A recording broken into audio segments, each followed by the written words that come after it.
Fala galera, beleza? Aqui é o Wagner Rambo do WR Kits Channel e este é mais um vídeo de engenharia eletrônica, a nossa clássica videoaula de sexta. E essa aqui é a última clássica de sexta do ano de 2021.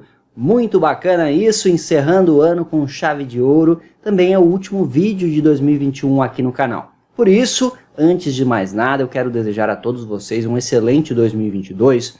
Tenham todos um ótimo Réveillon, uma ótima passagem de ano, com muita saúde, muito sucesso para todos. Cuidem-se bastante e aguardo todos vocês nos nossos conteúdos, nos nossos cursos de 2022, que vem muita coisa boa por aí. Então, um excelente 2022 para todos vocês, com muita saúde e muita prosperidade, tá certo? É o nosso desejo da WR Kits para todos os assinantes que nos acompanham. A clássica de hoje você já viu no título, é amplificador em classe A, isso mesmo, um amplificador em classe A utilizando o clássico 2N3055. O objetivo principal desse projeto é entendermos basicamente as vantagens e desvantagens de um classe A. Eu fiz um projeto em que o iniciante pode construir com certa segurança os circuitos. Classe A têm algumas peculiaridades que vamos falar ao longo da videoaula. Eu já aproveito e falo para todos vocês que temos curso de áudio amplificadores profissionais, link na descrição, invista nesse conhecimento, você que gosta da área, e na revista eletrônica nós temos artigo ensinando o projeto detalhado dessa topologia de classe A que eu vou apresentar hoje, então seja assinante da revista também. Este vídeo é um oferecimento da Toroid do Brasil. Você quer um transformador sob medida para o seu projeto, para o seu circuito amplificador, um transformador toroidal de excelente qualidade? Toroid.com.br, link aqui embaixo, faça a cotação dos seus transformadores, indutores e outros produtos. Também a Tiger Comp, loja fera em componentes eletrônicos, tigercomp.com.br, invista aí nos seus componentes para construir amplificadores, para trabalhar em outros projetos também de eletrônica. E na sua compra utilize o cupom WRKITS para obter um desconto bacana aí na Tiger Comp. Já mencionei dos cursos e reforço para você, estão todos na descrição. Estão prontos para mais uma clássica, a última legendária de 2021? Let's get started!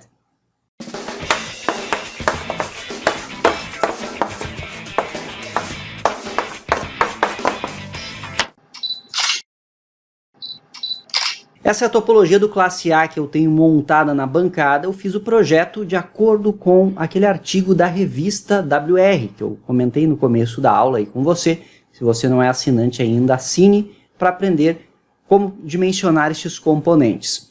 Os amplificadores em classe A foram os primeiros desenvolvidos na história, e a grande vantagem destas topologias em classe A é que temos a máxima fidelidade possível no áudio.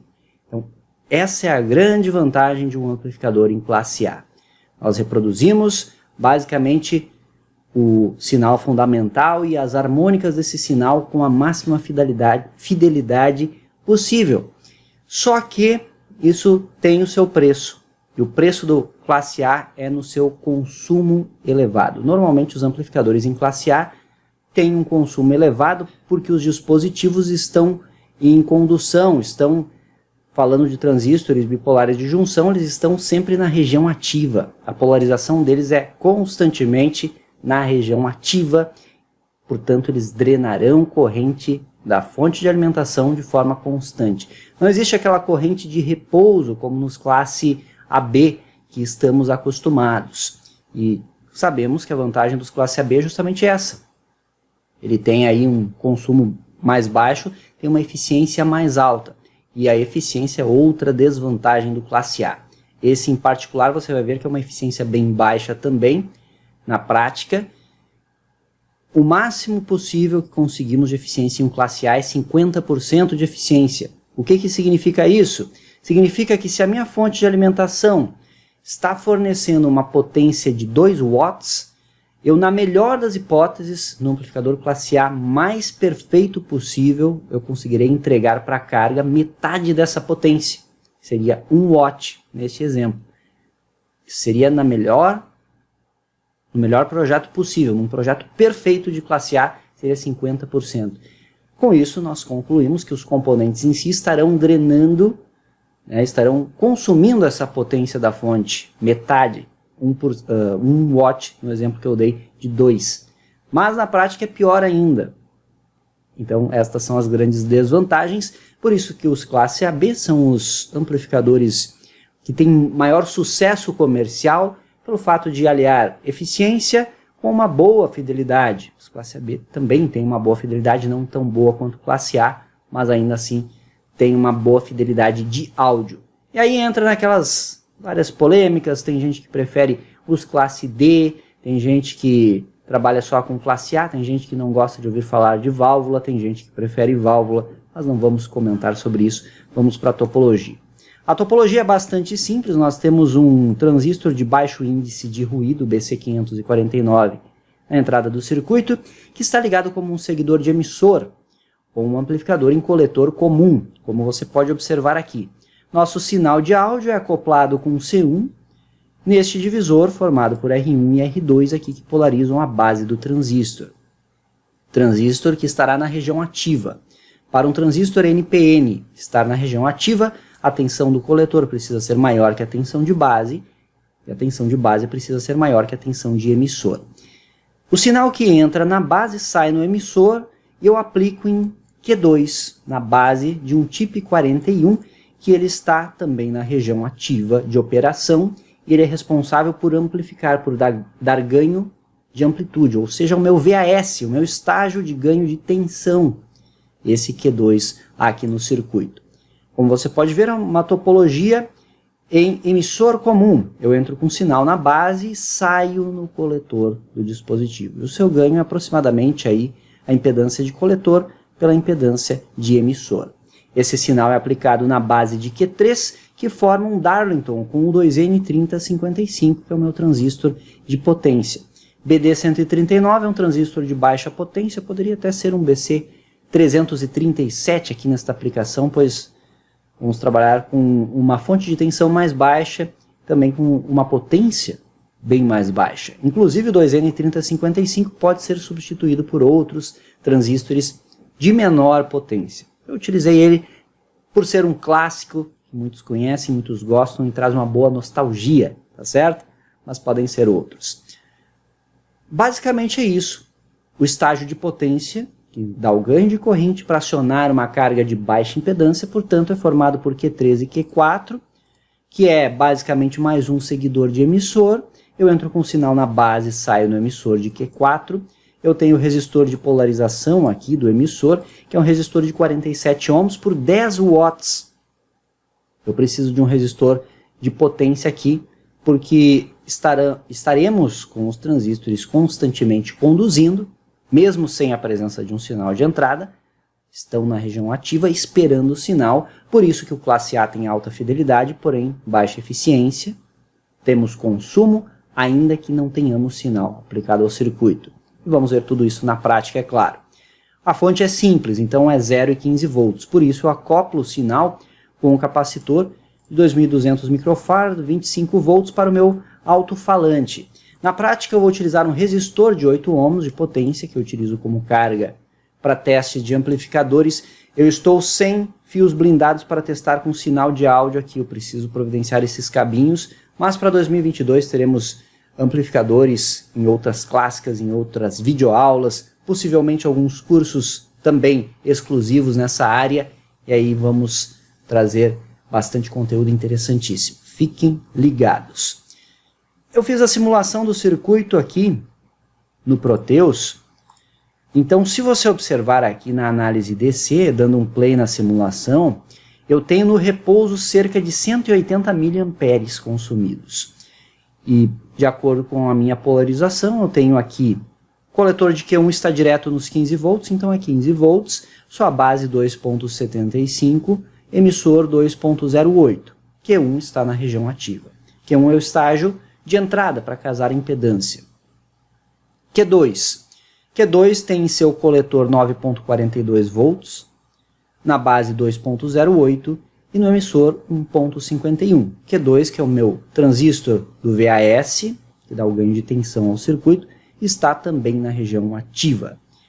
Q3 e Q4, que formam o meu par Darlington, estão com 15 volts de coletor. a base 9.42 e o emissor 8.17, também região ativa. Por que eu preciso de um resistor de potência no emissor? Tenho 8.17 volts no repouso, aproximadamente metade da tensão da fonte. Na prática até ficou um pouco melhor do que está aqui no simulador, ficou mais próximo. O ideal seria 7.5. 7.5, que é a metade de 15, na prática chegou mais perto disso. Mas, calculando o 8.17 em um resistor de 47 ohms, nós teremos o seguinte caso, ó, lei de Ohm.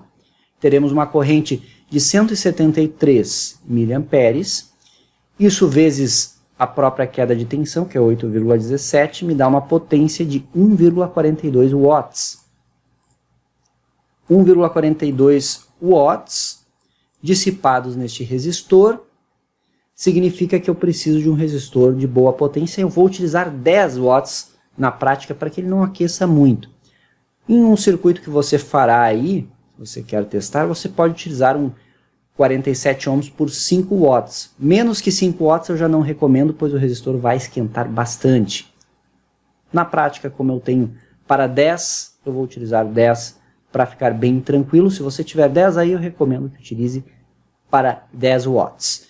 E basicamente é isso. Eu simulei aqui, fiz uma análise de transiente e temos aí o sinal amplificado sobre a carga de 8 ohms, que é o desejado, e com ganho de tensão e, portanto, com ganho de corrente também, pois estamos acionando esta carga de 8 ohms.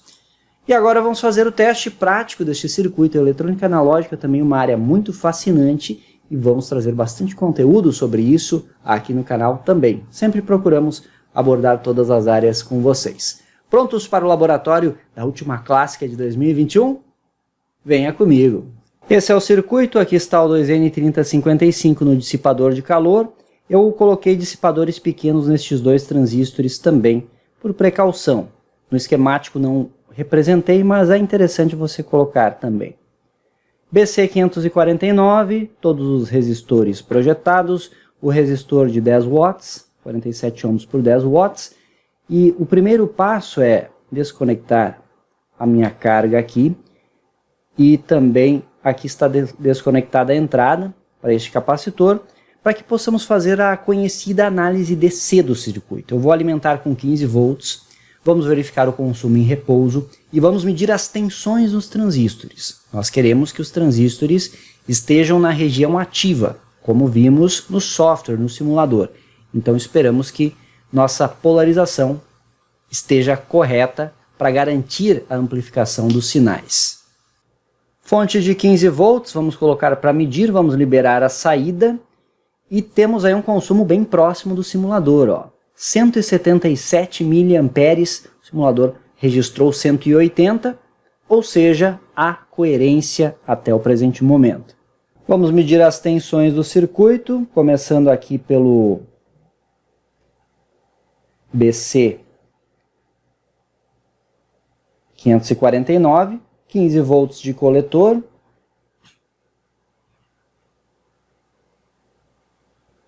(2,8 volts na base,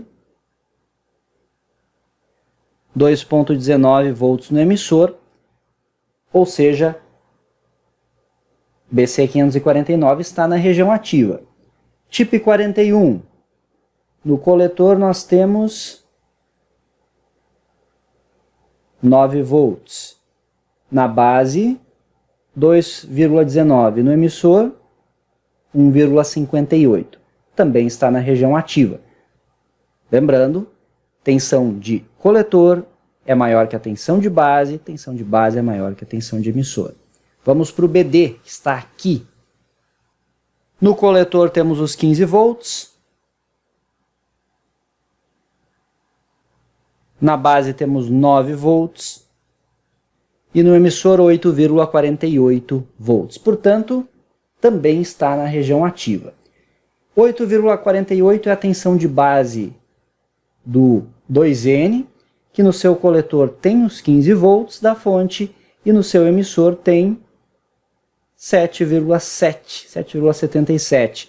Viram que ficou mais próximo aqui? próximo do 7,5, ou seja, também está na região ativa. A análise DC está aprovada. Vamos conectar a carga no circuito. Carga conectada. Aqui já tem um certo aquecimento, está morno esse resistor, para você ter uma noção. É mais de 1 watt sendo dissipado do dispositivo. Eu vou conectar aqui o gerador. E aí eu já deixo como dica, quem fez o nosso projeto do gerador senoidal de 1 kHz da última clássica já pode usar no teste desse circuito. A galera que vai trabalhar com esse tipo de projeto de áudio já tem um gerador aí perfeito que eu ensinei você a construir, unindo aí conteúdo de 3 clássicas de sexta. Dê uma conferida aqui no card, na playlist, e faça o seu também. Canal 1 do osciloscópio vai na entrada do circuito e vou usar o canal 4 na saída aqui para verificar o sinal sobre a minha carga de 8 ohms que representa o alto-falante. Gerador configurado para 1 kHz, 500 mV pico a pico e 0 de offset inicialmente. E aí estão as formas de onda do circuito. Ó, o gerador aqui em amarelo, em verde a saída. Como você pode ver, o sinal está com uma boa fidelidade, sem distorções, e temos um ganho de tensão. Agora os 2 canais com 200 mV por divisão, fica nítido que o canal de saída, o canal 4, tem aí um ganho de tensão perceptível. Vamos diminuir aqui o zoom vertical, vou aumentar a amplitude. Na entrada aqui o sinal começa a ser ceifado, então vamos diminuir a amplitude até que não exista distorção perceptível na saída. 800 mV até uns 890, dá praticamente 1 volt RMS sobre a minha carga de 8 ohms. Então você pode fazer, na realidade tem que diminuir um pouquinho ainda. O valor oficial é esse aqui, ó. 947 mV RMS. 947 mV ao quadrado dividido por 8. Essa é a potência de saída, galera, 112 mW. É isso que estamos entregando para a carga de 8 ohms, como você pode observar. Então fica claro que a nossa eficiência é bem baixa, pois a nossa fonte, memorizem esse valor, 112 mW. A nossa fonte é 15 volts e estamos drenando uns 177 mA. 2,65 watts estão sendo drenados da fonte. Então, se eu pegar 2,65, muito bem, 112 dividido por 2,65 vezes 100 é a minha eficiência, que dá 4,22%. Como podemos observar, é uma eficiência pífia, é muito ruim essa eficiência para o circuito, mas com esse circuito você pode ver como funciona um classe A. Você tem um dispositivo que não tem tanto consumo, é mais seguro para o iniciante entender, para ele conseguir construir. Então foi isso que buscamos. Como eu falei no começo da aula, o intuito era justamente o estudo do classe A, entendendo suas vantagens e suas desvantagens em relação a topologias mais funcionais, mais consagradas, como classe AB, por exemplo. Por fim, eu vou fazer uma varredura manual na frequência para verificarmos a resposta do circuito. Ó. Até 20 kHz está ok, você viu um ganho constante na saída, de 1K a 20K, isso é muito bom. Até 50 se mantém constante. 100 kHz tem já uma leve distorção. Mas significa que conseguimos reproduzir aí de forma satisfatória as harmônicas até uns 70 kHz. Observando agora a frequência. Eu vou adicionar a medida de frequência para você ver. Estamos...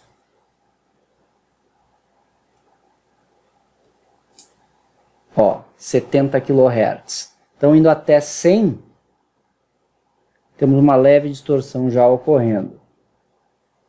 50K não tem distorção, Vamos ver as frequências mais baixas agora. 1 kHz. Responde bem até 100 Hz. Diminuindo agora. 50, 30, aí 20 Hz. Ele também está respondendo bem. Maravilha, galera! Como você pode observar, temos uma boa resposta em frequência também por parte do circuito. Tá aí. É um circuito que você pode tomar como base, você pode tentar reprojetar. A galera que já leu o artigo sobre o projeto pode tentar modificar alguns valores para melhorar a questão da potência e da eficiência do circuito. Então eu deixo aí como lição de casa para vocês, tá certo? Continue acompanhando, quer mais esse tipo de conteúdo? Poste seu comentário aqui embaixo. Esse foi mais um vídeo de engenharia eletrônica, a nossa clássica videoaula de sexta, a última clássica de 2021. Novamente desejo um excelente ano novo para todos vocês, um ótimo 2022, com muita saúde acima de tudo e também muito sucesso. Estudem bastante. Valeu sua audiência, nos acompanhem nas demais redes sociais, os links estão todos na descrição. Veja os demais vídeos do canal, tem mais de 3.300 de conteúdo para você conferir. Isso é engenharia, o uso intencional da ciência. Por hoje é isso, eu vou ficando por aqui, até o ano que vem. Ótimo final de semana, ótimos projetos. Aquele abraço e até a próxima!